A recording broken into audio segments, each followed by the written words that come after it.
My daughter-in-law kicked me out. I returned with someone she never expected. Her face turned pale. My daughter-in-law, Claudia, smirked at me from across the living room, thinking she'd won. She believed she had successfully kicked an old woman to the curb and claimed a $2.1 million lakeside mansion as her prize. I could almost see her mentally measuring the walls for new, garish paintings. But my eyes weren't on her. They were on my son, Victor, and on the old, intricately carved wooden box I placed on the mahogany table between us. A box that held a truth more valuable and far more devastating than any house. Before we continue, please subscribe to the channel and let us know where you are listening in the comments. The drive back to my own home, a place I was no longer welcome, was silent. My oldest friend, Evelyn Hart, sat beside me, her hands resting calmly in her lap. The rhythmic thump of the windshield wipers did little to cut through the oppressive tension. The New England sky wept, its gray tears streaking down the glass, mirroring the storm inside my heart. When we stepped through the grand oak doors, the air in the foyer was thick and cold. Claudia stood with her arms crossed, a picture of smug victory. Her perfectly styled blonde hair and expensive silk blouse seemed out of place against the backdrop of my family's history.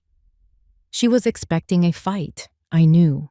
She was probably anticipating lawyers, legal threats, a desperate plea for mercy. She was prepared for a battle over property. She was not prepared for Evelyn, and she certainly wasn't prepared for the truth. I walked past her as if she were a piece of furniture, my gaze locked on my son. Victor sat slumped in his father's favorite armchair, refusing to meet my eyes. He stared at a spot on the oriental rug, his shoulders hunched. A flicker of something, shame, perhaps, or was it fear, crossed his face before he smoothed it into a mask of indifference. "I assume you're here to collect the rest of your things," Claudia said, her voice dripping with false sweetness. "Don't take too long. The decorators are coming tomorrow." I ignored her. Evelyn moved with a quiet grace, placing the old wooden box on the coffee table. The sound it made, a soft thud against the polished wood, echoed in the stillness like a gunshot. It was a sound of finality. Claudia's smirk faltered. "What's this? Some old junk you forgot?" Finally, I spoke. My voice wasn't loud, but it was steady, cutting through the air with the sharp edge of tempered steel. I didn't look at Claudia. I looked only at my son, forcing him to finally lift his head. "Claudia," I said, my tone low and clear, "you have taken everything from me, my home, my memories, my peace. But there is one thing that you and Victor will never be able to take, and that is the truth." The confidence in the room evaporated. Claudia's perfectly made-up face went slack, confusion replacing her arrogance. Victor's eyes widened, a dawning horror creeping into them as he stared at the box. He knew what it was, or at least, he knew what it represented. A promise. A secret. The box sat there between us, a silent witness, its dark wood holding a story that was heavier, darker, and worth far more than the deed to this house. It held a debt that was about to be paid in full. 3 months earlier, the world still made sense. The cracks in my family's foundation were there. I see that now, but they were hidden beneath the varnish of routine and unspoken history. I was in my late husband Arthur's study, a room that was more a sanctuary than an office. The late afternoon sun, the color of weak tea, filtered through the tall windows, illuminating dust motes dancing in the air. The scent of old paper and worn leather hung heavy, a comforting perfume of a life well lived and well read. I was sorting through his collection of Renaissance art history texts, my fingers tracing the gold leaf titles on the spines. Each book was a memory. I could almost hear Arthur's voice, excitedly explaining the nuances of a Titian brushstroke. A quiet smile touched my lips. It was in these moments that he felt closest. The door creaked open, pulling me from my reverie. It was Victor. He didn't come in to help, or even to reminisce. He came in carrying a cloud of discontent around him like cheap cologne. He stood in the doorway, his hands shoved in his pockets, a familiar frown creasing his brow. "That tech stock I told you about," he began, without so much as a hello. "It tanked. Lost a couple thousand." I turned, placing a heavy volume back on the shelf. "Oh, Victor, I'm sorry to hear that, but investments are always a risk." He let out a short, bitter laugh. "A risk, right. Easy for you to say. You and Dad never had to take real risks. Your money was always just there. Old, safe, tied up in this house, and all these dusty books." The accusation in his tone, the way he dismissed his father's life's work as dusty books, was a small, sharp sting. "That's not fair, Victor. Your father worked very hard." "Working hard isn't the same as getting your hands dirty," he shot back, finally stepping into the room. He gestured vaguely at the shelves, his eyes sweeping over them with disdain. "This was your world, yours and his. Art, history, all that high-minded stuff. Did either of you ever once stop to ask what I wanted? What I was interested in?"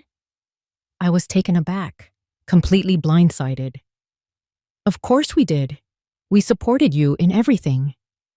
"You paid for things," he said, his voice rising. "You paid for business school. You paid for the down payment on my first house. But you never took me seriously. To you, I was just the son who wasn't an academic, the one who cared about balance sheets instead of Botticelli." The resentment, raw and ugly, poured out of him. It was a poison he had been nursing for years, and I had been utterly oblivious. I saw him not as my 46-year-old son, but as a petulant boy with a chip on his shoulder the size of a boulder. "That is the most ridiculous thing I have ever heard," I said, my voice trembling slightly. "We were proud of you." "Proud?" he scoffed, the sound echoing off the silent watching books. "You were relieved I wasn't a complete failure. There's a difference. You and Dad, you were always up in the clouds with your symphonies and your European travels. I was down here, on the ground, trying to make something of myself in the real world. I was just a shadow in this house. Your shadow, his shadow, never my own man." His words hit me harder than a physical blow. A shadow. He felt like a shadow in his own home. All the love, the support, the sacrifices Arthur and I had made, he saw none of it. He saw only what he lacked, what he perceived as our judgment. The silence that fell between us was heavy, suffocating. He had just rewritten our entire family history into a narrative of neglect and disappointment. He stood there for another moment, breathing heavily, as if the confession had drained him. Then, without another word, he turned and walked out, leaving me alone in the quiet, sun-drenched study. I sank into Arthur's worn leather chair, the room suddenly feeling cold. The books that had been my comfort moments before now felt like silent accusers. A deep, jagged crack had just split open at my feet, and I had the terrifying feeling that my entire world was about to fall into it. That night, sleep was a distant country I couldn't reach. Victor's words from the study echoed in my mind, a cruel and relentless loop of resentment. A shadow in this house. I tossed and turned, the fine linen sheets feeling coarse and abrasive against my skin. The silence of the grand old home, usually a comfort, now felt heavy and accusatory. Around 2 a.m, I gave up, my throat dry with a thirst that felt deeper than physical. Before we continue, please subscribe to the channel and let us know where you are listening in the comments. I slipped out of bed, pulling on my silk robe. The polished hardwood floors were cool beneath my bare feet as I made my way downstairs, navigating the familiar landscape of my home in the dark. Moonlight spilled through the tall windows in the hall, painting silver stripes across the floor and illuminating the portraits of Roland ancestors. Their stern, oil-painted eyes seemed to follow me with silent judgment. As I neared the kitchen, I saw a sliver of light escaping from under the door, and then I heard voices, low and conspiratorial. It was Victor and Claudia. I froze, my hand hovering over the doorknob. Something told me not to go in, not to announce myself. I shrank back into the shadows of the hallway, my heart beginning to beat a frantic, heavy rhythm against my ribs. "It's just like I told you," Victor was saying, his voice thick with a self-pity that was becoming all too familiar. A shadow. That's all I've ever been to her. To both of them. Then came Claudia's voice, smooth and sharp as a shard of glass. "Oh, honey, of course you are. You see, I've been telling you this for years." There was no sympathy in her tone, only a chilling note of triumph. She was not comforting him. She was stoking a fire. "She doesn't respect what I do," Victor mumbled. "She thinks my work is just grubbing for money." "And what's wrong with that?" Claudia purred. "Someone has to live in the real world. Someone has to build something.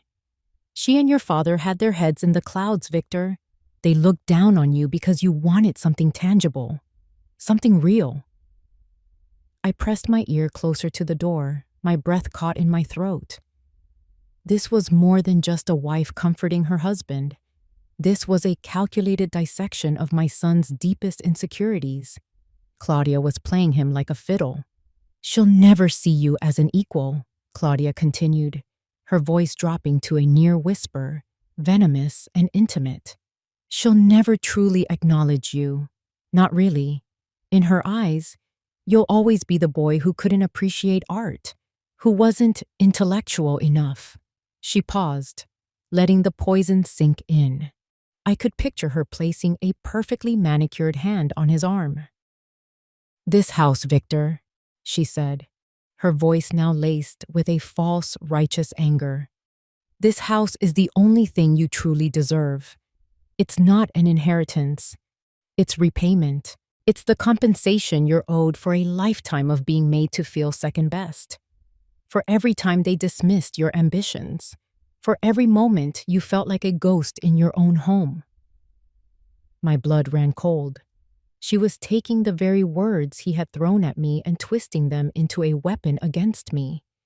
"Take it," she urged, her voice hardening. "Take it. And you prove her wrong. You prove them all wrong. Sell it, invest the money, and build an empire so big she can't ignore it. Show her you're not a failure. Show her you're more of a man than your father ever was." A terrible, ringing silence followed. I waited, my entire being screaming for Victor to push back, to defend his father, to defend me. I prayed for him to say, "That's enough, Claudia." To tell her she had gone too far. But the silence stretched on, thick and suffocating. It was an answer more damning than any words could ever be.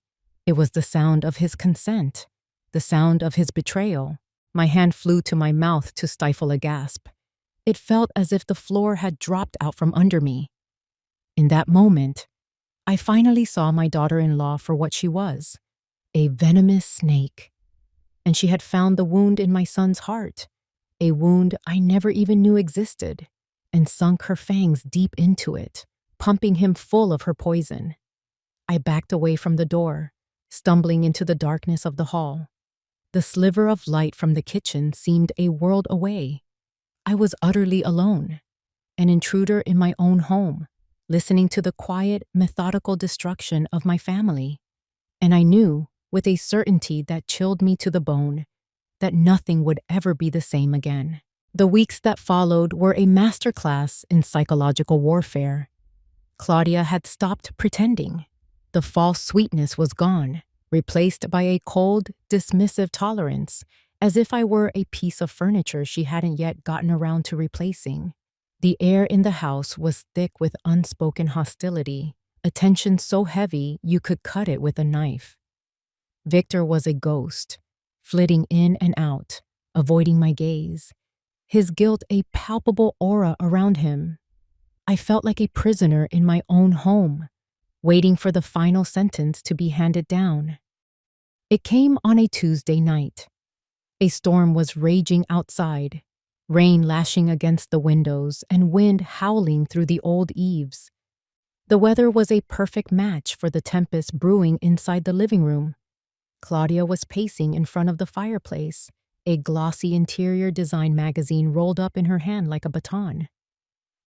"This whole wall could be opened up," she said, gesturing with the magazine. "We could have a clean, modern media center, but that thing is in the way." She was pointing at Arthur's grand piano. It was a magnificent Steinway, its polished ebony surface gleaming in the firelight. It was the heart of the room, the keeper of 1,000 memories of evening concerts, Christmas carols, and my husband's hands dancing over the keys. "We are not getting rid of the piano, Claudia," I said, my voice quiet but firm. I was sitting in my usual armchair, a book lying open but unread in my lap. She turned to me, an incredulous, mocking smile on her face. "Agnes, be serious. It's a relic. It's dark, it's heavy, and it takes up 1/3 of the room. It has to go." "It was your father-in-law's," I said, my eyes flicking to Victor, who was standing by the window, pretending to watch the storm. "It stays." "It's worth a lot of money," Claudia pressed on, her voice like nails on a chalkboard. "Money we could use for the renovations, money that could be put into Victor's new business venture." "Some things are more important than money," I replied, my patience wearing dangerously thin. Claudia let out a sharp, theatrical laugh. "Oh, please, don't give me the old money lecture. Your sentimentality is holding us back. It's holding Victor back." That was it. The final straw. I stood up, my body trembling with a cold fury. "This is my husband's legacy you are talking about. This is my home." Claudia's smile vanished. Her face hardened into a cruel, triumphant mask. She took a step toward me, her eyes glittering. "No," she said, her voice dropping to a low, venomous hiss. "You're wrong. This isn't your house anymore. You should leave." The words hung in the air, brutal and absolute. The clock on the mantelpiece seemed to stop ticking. The roaring fire seemed to fall silent. I felt the blood drain from my face. My gaze shot to my son, my protector, my child. He was still standing by the window, his back to us. "Victor?" I whispered his name. It was a question, a plea, a desperate prayer. "Say something. Defend me. Be the man your father raised you to be." He turned, ever so slowly, but he didn't look at me. He couldn't. His eyes were fixed on the floor, his face pale and drawn. He saw the piano. He saw his wife. He saw the expensive rug. He saw everything but his own mother. He hunched his shoulders, shoved his hands deep into his pockets, and said nothing. That silence was the cruelest sound I had ever heard. It was louder than Claudia's insults, louder than the storm raging outside. It was the sound of a closing door, the final nail in the coffin of our relationship. It was the ultimate betrayal, delivered not with a shout, but with a coward's averted gaze. A strange calm washed over me. The trembling stopped. The pain was so immense, so absolute, that it became a kind of strength. There were no more tears to cry. I looked from my son's bowed head to my daughter-in-law's smug face. I gave her a single, sharp nod, an acknowledgement of her victory. Then, without another word, I turned and walked out of the living room. I climbed the grand staircase, each step steady and deliberate. I went into my bedroom, the room I had shared with Arthur for nearly 50 years, and took out a small suitcase. I packed only the essentials: a few changes of clothes, my toiletries, a framed photograph of Arthur. And from the back of my closet, I retrieved the old, intricately carved wooden box. I held it to my chest for a moment, its familiar weight a cold comfort. It was all I had left. It was all I needed. I didn't call Evelyn. Not yet. The wound was too raw, too personal. I couldn't bear to turn my family's tragedy into a legal case file. Not so soon. Instead, I drove to the home of Martha, an old friend from my book club. She was a kind, gentle soul who asked no questions, simply showing me to her spare room with a sad, understanding look in her eyes. The room was small and tidy, a museum of a life that wasn't mine. Needlepoint pillows sat on a floral bedspread, and the walls were covered in framed photos of smiling children and grandchildren I'd never met. It was a safe harbor, but the kindness of it all only amplified my profound sense of displacement. I was an exile, a 76-year-old refugee. I sat on the edge of the unfamiliar bed, the springs groaning softly under my weight. The only piece of my life in this room, besides the clothes in my suitcase, was the wooden box. I placed it on my lap, its weight both a burden and an anchor. My fingers traced the intricate carvings of ivy and oak leaves, patterns I knew as well as the lines on my own hands. Arthur had given this box to me on our 10th anniversary. It was meant to hold our keepsakes, the tangible evidence of our shared life. Now it held a time bomb.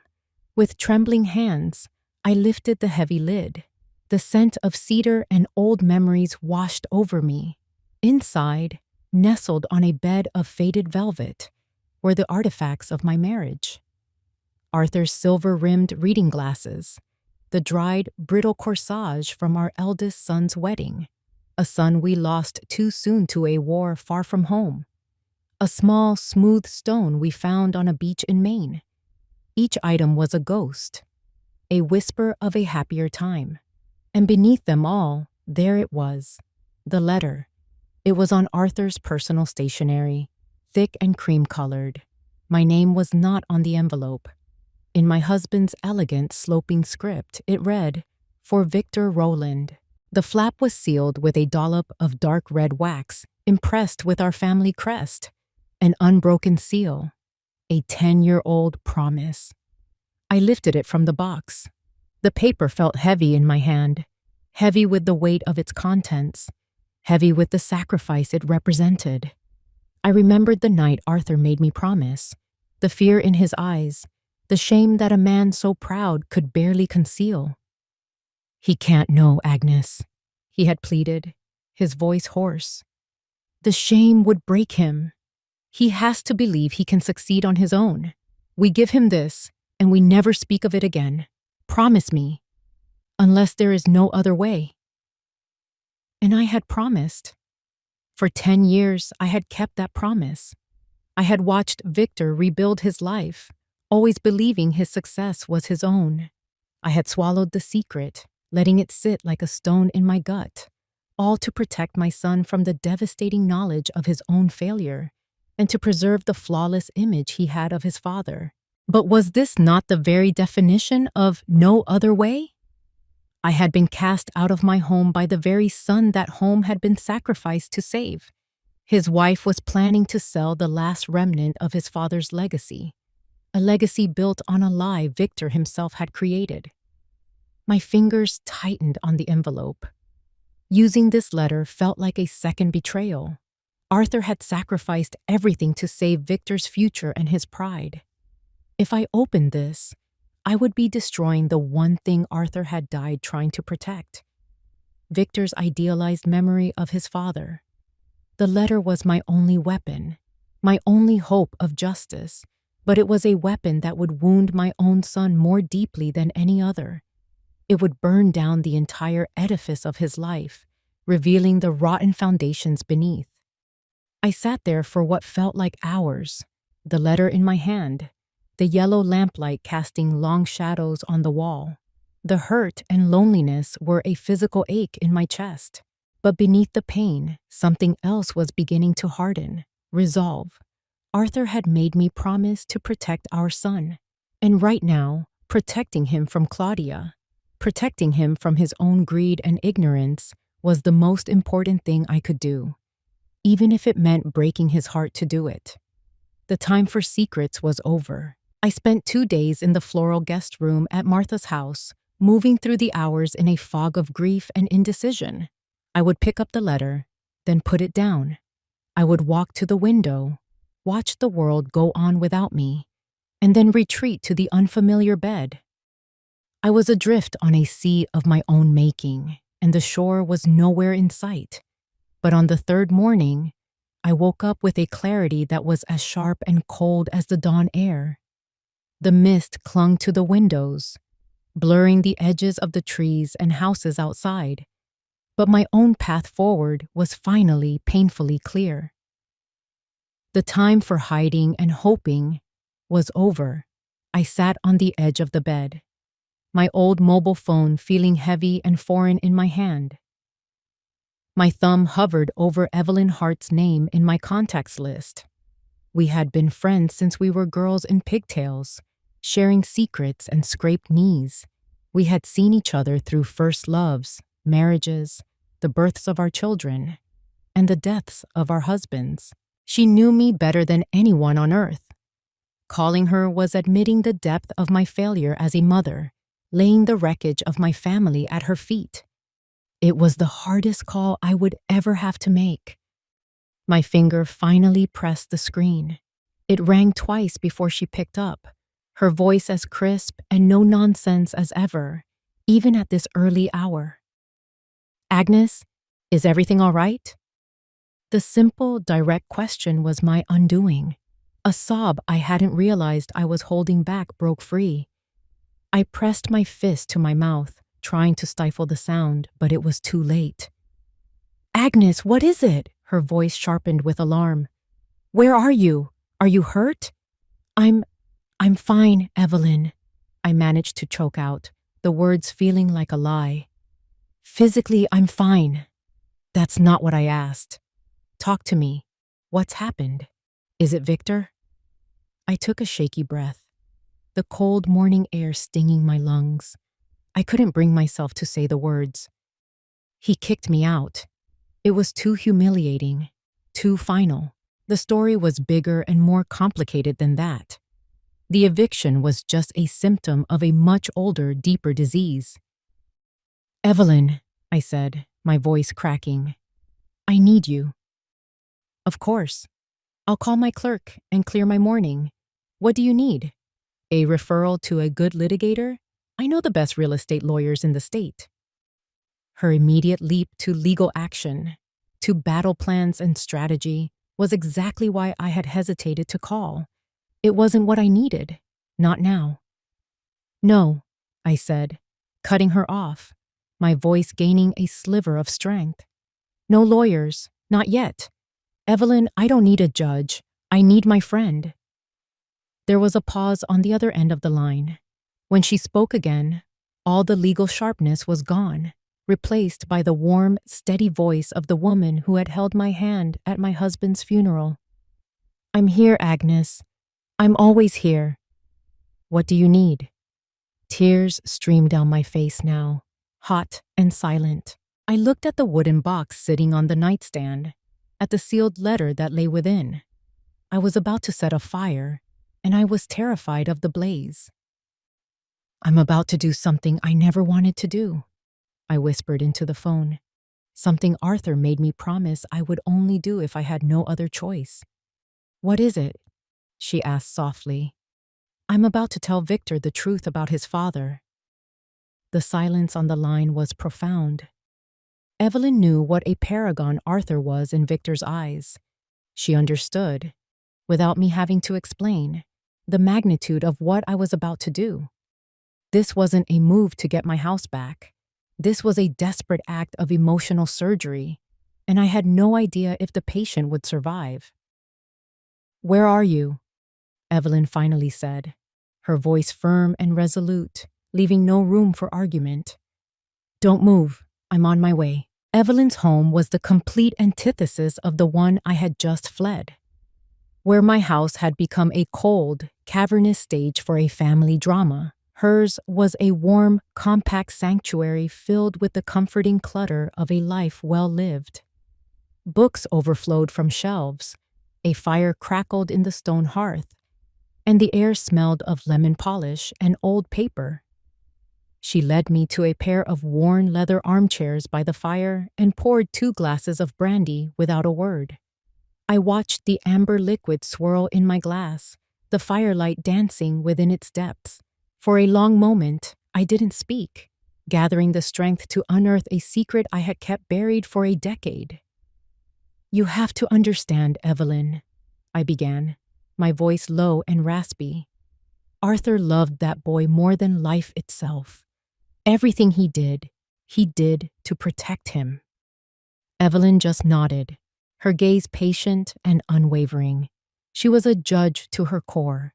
She knew how to listen, how to wait for the whole truth to reveal itself. It was about 10 years ago, I said, the memory as vivid and sickening as if it were yesterday. Victor was in his mid-30s, trying to make a name for himself. He'd gotten in with a fast crowd, trying to keep up with the Joneses, making big, risky investments.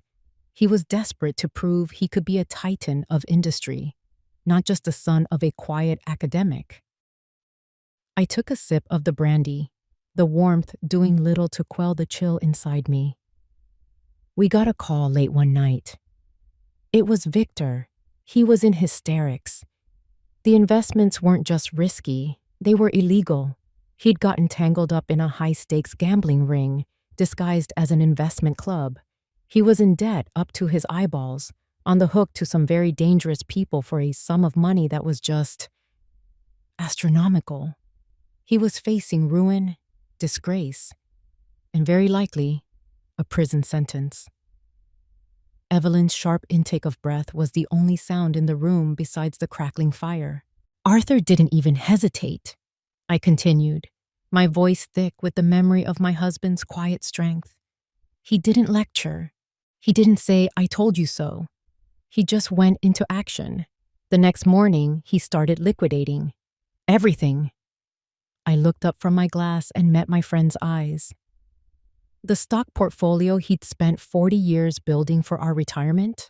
Gone. His collection of 19th century art, the Degas sketches, the small Monet landscape he loved so much? He sold it all, piece by piece, through a private dealer to avoid attention. Every last bit of our liquid assets was gone in a matter of weeks, poured into a black hole to pay off Victor's debt and make the problem disappear. I paused, letting the weight of that sink in.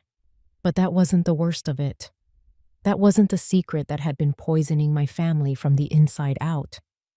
But it wasn't enough, Evelyn. The debt was too big. So he did the last thing he ever wanted to do. He went to the bank, and he took out a massive mortgage on the house. Evelyn's eyes widened. She leaned forward, her glass forgotten on the table beside her. The Rowland estate? Agnes, that house has been in your family, free and clear, for a century. Not anymore, I said, a bitter finality in my tone. For the last 10 years, we've been living in a house that belongs more to the bank than to us. Arthur did it all in secret. He funneled the money through a lawyer so Victor never knew where it came from. He let Victor believe some mysterious benefactor had bailed him out, that he'd gotten a lucky break. My God, Arthur, Evelyn whispered, shaking her head in disbelief. He made me promise, I said, tears finally welling in my eyes. He said the shame would crush Victor's spirit, that it would break him for good. He wanted Victor to have a clean slate, a chance to rebuild his life without the crushing weight of knowing his father had to sell his soul to save him. So we let him believe the house, the legacy, was all still there, waiting for him. We let him believe he was standing on solid ground, when in reality, he was standing on the ruins of his father's sacrifice. Evelyn sat back, her face a mixture of shock and dawning, furious understanding. The whole sordid picture was finally clear. The reason for Victor's resentment, Claudia's greed, it was all built on a foundation of lies. They were fighting to claim a prize that had already been spent. They were trying to steal a fortune that no longer existed. While I was confessing the family's deepest secret in the warmth of Evelyn's study, a very different scene was unfolding in the cold, stolen rooms of my home.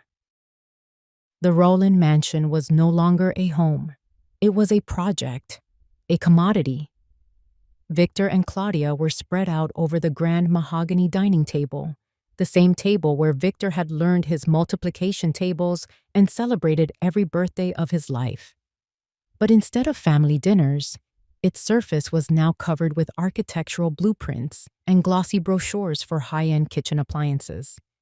They were carving up my life for parts. Claudia, a shark in her element, pointed a perfectly manicured finger at a section of the blueprint. "We'll knock out this wall between the kitchen and the formal dining room," she declared, her voice echoing slightly in the cavernous space.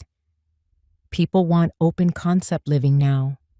We'll put in a massive island, marble countertops, a 6-burner wolf range. That alone will add 100,000 to the asking price." Victor, who had once been sullen and withdrawn, was now animated, a feverish light in his eyes. He was a man who had finally been given permission to want things, and his appetite was voracious. He leaned over the plans, a grin spreading across his face. "And the study," he said, tapping the paper. "Dad's old sanctuary. We can market it as a CEO-level home office. We'll rip out those dusty old bookshelves and put in sleek, modern cabinetry." "Exactly," Claudia agreed, flipping through a catalog of bathroom fixtures. "No one wants a house that feels like a museum. They want new. They want shiny." They were erasing Arthur. They were erasing me. Every suggestion, every planned demolition was a fresh desecration of our memory. They moved through the house like conquerors, seeing not a home filled with a lifetime of love and laughter, but only square footage and dollar signs. Later, they stood in the living room, a glass of expensive wine in each of their hands. The space felt empty and hollow without Arthur's piano. It was just a room now, devoid of its heart. Victor stared at the empty space where it had once stood. "We'll have the capital we need within a month of the sale," Claudia said, swirling her wine. "Your business plan is solid, Victor. All you've ever needed was a real shot, a chance to get out from under their shadow." Victor took a long swallow of his wine, his eyes gleaming with a manic ambition. He looked around the room, at the high ceilings and the elegant moldings, not as a son looking at his childhood home, but as a CEO surveying his primary asset. "This is it, Claudia," he said, his voice thick with emotion. "This is our ticket. We're not just selling a house. We're buying our future." He took another step, his gaze distant, looking at a future only he could see, a future built on a catastrophic lie. "With this money," he said, his voice dropping to a near-reverent whisper, "I will finally show her. I'll show my mother that I'm not the screw-up she always thought I was. I'll build an empire. I'll be more successful than my father ever dreamed of being." The irony was a physical thing, a bitter taste in the air that only an unseen audience could perceive. He stood there, plotting to build his glorious future on the very foundation of his father's silent, loving sacrifice. He was a man celebrating his escape from a prison whose walls were built of his own ignorance, a prison his father had died to keep him from ever discovering. He was a king planning his coronation, oblivious to the fact that his crown had been paid for with the last coin in his family's kingdom. Evelyn's home office was a world away from her cozy living room. Here, there were no crackling fires or overstuffed armchairs. The room was paneled in dark mahogany, lined floor to ceiling with leather-bound law books that smelled of dust and authority. A massive desk, clear of everything but a single lamp and a notepad, dominated the space. This was not the office of a friend. It was the chamber of a judge.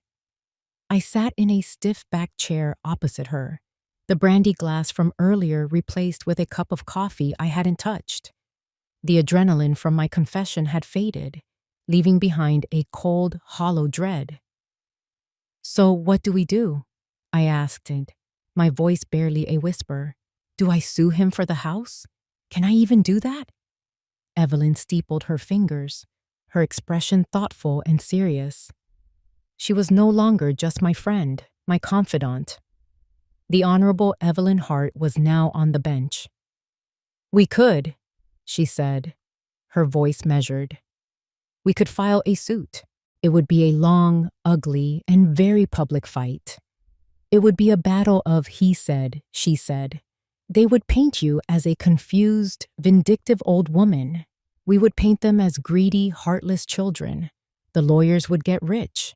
The papers would have a field day, and your family would be ripped to shreds in the town square. And in the end, after months or even years, you might get the house back. A house so poisoned by the fight you'd never want to live in it again." She let that grim picture hang in the air. "That's one way to play it," she continued. "But it's not our way. We're not fighting for property, Agnes. We're fighting for the truth. And the truth doesn't need a courtroom. It just needs a stage." She swiveled in her high-backed leather chair and pulled a sheet of thick, cream-colored paper from a drawer. It was heavy, official-looking stationery. "We are not going to sue them," she said, a glint in her eye I hadn't seen in years. It was the look of a master strategist preparing her opening move. "We are going to summon them." She began to write, her pen scratching authoritatively across the page. "This isn't a lawsuit. It's not a request. It is a formal, non-negotiable summons to a family meeting."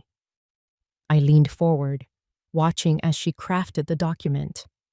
It looked for all the world like a legal subpoena. She used formal, binding language, citing the execution of a family estate. "What does it say?" I asked. Evelyn turned the paper around for me to read. It was titled, in bold letters, "Official Summons for a Family Meeting." It went on, "You are hereby summoned to attend a private meeting at the Rowland family residence on a date 1 week from today at 2:00 in the afternoon. The agenda for this mandatory meeting is the formal reading of the last will and testament and the unsealing of the sealed personal correspondence of the late Mr. Arthur Rowland." My breath caught in my throat. It was brilliant. It was a masterpiece of psychological warfare. It wasn't an accusation. It was an obligation. It wasn't a fight over a house. It was a solemn duty concerning their father's final wishes. It was a trap they would be forced to walk into, driven by their own greed and curiosity. They would assume the sealed correspondence was about some hidden asset, some secret stock portfolio they could get their hands on. They would be expecting more money. "They can't ignore this," Evelyn said, a grim satisfaction in her voice. "It has the weight of a legal command. To refuse would be to show profound disrespect to Arthur's memory, a position even Claudia can't spin her way out of." She made a second copy, placed them both in official-looking envelopes, and sealed them. "I'll have these delivered by a court-certified process server this afternoon," she explained. "They'll be served, just like in a real case. It will be official. It will be intimidating, and it will be inescapable." I looked at the envelopes sitting on her desk. It felt like we were mailing 2 bombs. A wave of nausea and terror washed over me. This was it. The die was cast. In 1 week, I would walk back into my home, not as a victim, but as the executioner of a truth that would shatter my son's world. This wasn't a battle for a house anymore. It was a trial. And the only thing on the docket was a decade of lies. The drive back to my house was a study in déjà vu. The sky was the same bruised purple, the clouds heavy and low. A persistent, miserable drizzle slicked the roads and blurred the grand old houses of our neighborhood into watercolor paintings of gray and brown. It was the same weather, the same oppressive atmosphere as the day I had been cast out. But this time, I was not fleeing in shame. I was returning to declare a war I never wanted to fight. Evelyn drove, her hands steady on the wheel, her expression calm and unreadable. I sat in the passenger seat, my hands clenched tightly around the wooden box in my lap. It felt colder, heavier than ever before. With every mile that brought us closer to the house, the dread in my stomach grew, coiling like a serpent. This was necessary, I told myself. This was the only way. But the mantra did little to soothe the aching heart of a mother about to inflict a terrible wound on her only child. When we pulled into the long, sweeping driveway, I saw Victor's Lexus parked near the front steps. They were here. They were waiting. We didn't knock. I used my old key, the familiar brass cool against my palm. The lock turned with a well-oiled click, and we stepped inside. The scene in the living room was exactly as I had pictured. Victor and Claudia were seated on the modern, soulless sofa they must have bought to replace my comfortable chintz one. A fire roared in the hearth, but it offered no warmth, only a frantic, dancing light that cast long, distorted shadows on the walls. They both looked up as we entered, their expressions a mixture of annoyance and impatience. Claudia had a glass of wine in her hand and a smirk on her lips. She was treating this not as a solemn family meeting, but as an inconvenient interruption to her afternoon. "Well, well," she said, her voice dripping with sarcasm. "The guest of honor arrives. I hope you don't mind. We started without you." She gestured with her glass toward the fire. Victor, as usual, refused to meet my eye. He stared into the flames, his jaw tight. He looked like a man being forced to attend his own execution. He knew, on some level, that this was not going to be a simple affair. The official summons had spooked him. "Let's get this over with," he muttered, speaking to the fire instead of to me. I ignored them both.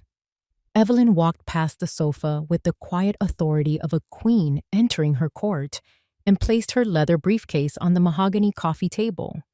The sound, a solid, definitive thud, seemed to suck the air out of the room. She then turned to face them. "This is not a social call," Evelyn said, her voice calm and clear, carrying the weight of 1,000 courtroom rulings. "This is a formal proceeding. We are here to execute the final wishes of Arthur Rowland." Claudia let out a little laugh, a sound like ice cubes clinking in a glass. "Oh, please. Spare us the drama, Evelyn. We all know what this is. It's a last-ditch effort, a desperate Hail Mary from a woman who can't accept she's lost." She took a deliberate sip of her wine, her eyes glittering with malice over the rim of the glass. "So, what is it, Agnes? Did you find some obscure codicil to the will? A hidden document you think gives you a claim?" She still thought she was in control. She believed this was a game of legal chess, and she was confident she owned all the powerful pieces. She saw me as a weak, sentimental old woman, easily outmaneuvered. She had no idea that I wasn't there to play her game. I was there to burn the entire board. I didn't answer her. My gaze was fixed on my son. I saw the flicker of conflict in his eyes, the deep-seated discomfort warring with the greed Claudia had so carefully nurtured. He was miserable, and in that moment, all I felt was a profound, gut-wrenching sorrow. He was my child, and I was about to destroy the world he knew. I was about to show him that the man he was trying to become was a pale imitation of the man his father had truly been. The room was silent except for the hiss and crackle of the fire. Evelyn snapped open her briefcase and retrieved a slim file folder. She moved with a deliberate, unhurried pace that amplified the tension in the room. This was her courtroom, and the proceedings had begun. We will begin with the last will and testament of Arthur Rowland, signed and dated 2 years prior to his passing, she announced, her voice resonating with official gravity. She put on a pair of reading glasses and began to read. The will was simple, straightforward, and exactly what one would expect. Arthur's personal effects were left to me and Victor. A few charitable donations were specified. And then, the final clause. To my beloved wife, Agnes Rowland, I leave, in its entirety, our family home located at 214 Lakeside Drive, along with all its contents, to be hers for the duration of her life. Claudia let out a short, derisive snort. How sentimental, and completely irrelevant. The transfer of title was legally executed weeks ago. This changes nothing. She crossed her arms, looking supremely confident, bored even. Evelyn didn't even glance at her. She carefully folded the will and placed it back in the file. That, she said calmly, was the public record. We now move to the private one. From her briefcase, she withdrew a single, thick, cream-colored envelope, its back sealed with a familiar crest of dark red wax. She held it up for them to see. And this, she said, her voice dropping slightly, is the final addendum, a private letter, written by Arthur Rowland and sealed 10 years ago. It was entrusted to Agnes with the explicit instruction that it be opened only under the most dire of circumstances, in the presence of his son. She placed the letter on the table in front of me. The finality of the gesture was absolute. Claudia's smirk finally wavered. A flicker of unease crossed her face. This wasn't in her script. Victor, however, looked as if he'd seen a ghost. He stared at the envelope, his face draining of all color. He knew what this was. He knew this was the day of reckoning. My hand trembled as I picked it up. I broke the 10-year-old seal. The crackle of the wax was the loudest sound I had ever heard. I unfolded the single sheet of paper and began to read, my voice shaky at first, but growing stronger with every devastating word. My dearest Victor, I read, if you are reading this, it means your mother has been forced into a position I prayed she would never face. There is a truth about my legacy and your inheritance that you need to know. I paused, taking a breath, and looked at my son. His eyes were wide with terror. 10 years ago, you made a terrible mistake. A mistake that cost more than money. It threatened to cost you your future. The debt you incurred was immense, son, far more than you ever knew. It was enough to send you to prison for a very long time. Claudia's face went rigid. Her eyes darted from me to Victor, a silent, furious question in them. I could not let that happen. I continued reading Arthur's words. So I paid it. I sold my art collection. I liquidated our retirement portfolio. And when that was not enough, I mortgaged this house, our home, to its very foundations to secure your freedom. I did it all in secret because I wanted to give you something more valuable than money. I wanted to give you a clean slate. The room was utterly still. Claudia's mouth had fallen slightly open. The wine glass sat forgotten in her hand. The $2.1 million prize she had fought so hard for had just evaporated into a mountain of bank debt. Her perfect face, for the first time, looked pale and ugly with the shock of a failed con. I read the final lines, my voice ringing with a terrible, heartbreaking clarity. The greatest inheritance I leave you is not this house, Victor. It is the chance to live your life as a free and honorable man. Your mother and I gave you your true inheritance long ago. Don't disappoint her. The letter fell from my fingers onto the table. The silence that followed was absolute. Then a sound broke it, a low, guttural sob. Victor collapsed. He didn't just sit or slump. He fell from the sofa onto his knees, his body folding in on itself as if he'd been struck a mortal blow. He buried his face in his hands, and his shoulders began to heave with wrenching, soul-shattering sobs. It wasn't the sound of sadness. It was the sound of a man's entire world, his entire sense of self, being utterly and irrevocably destroyed. The arrogant son, the resentful businessman, the man who thought he'd been cheated. It all burned away in that moment, leaving only the ashes of a boy who finally understood the crushing weight of his father's love. The pale face in the room was not Claudia's. It was his. 6 months have passed. The autumn that saw my world crumble has given way to a crisp, bright spring. I no longer live in the grand, shadowed house by the lake. It's been sold. The sale barely covered the massive mortgage Arthur had taken out and a few outstanding debts, leaving very little left over. But it wasn't about the money. Selling it was a necessary amputation, a cutting away of the diseased limb that had poisoned our family for a decade. The house was never a home after Arthur died. It was a monument to a lie. Now, it's just a property, a line item on a ledger, and its power over us is gone. I live in a small apartment downtown now. It has 2 rooms, a tiny kitchen, and a large window in the living room that floods the space with morning light. It's not a mansion filled with priceless antiques, but it's mine. It's quiet, it's peaceful, and it's honest. I've filled it with my books, a few cherished photographs, and Arthur's favorite armchair, which was the only thing I insisted on keeping. Claudia, as expected, was gone before the ink was dry on the bank papers. She vanished from Victor's life as quickly and silently as a snake shedding its skin. Her interest was never in my son, only in the lifestyle she thought he could provide. When the $2 million mirage evaporated, so did she. I have not heard from her since, and I suspect I never will.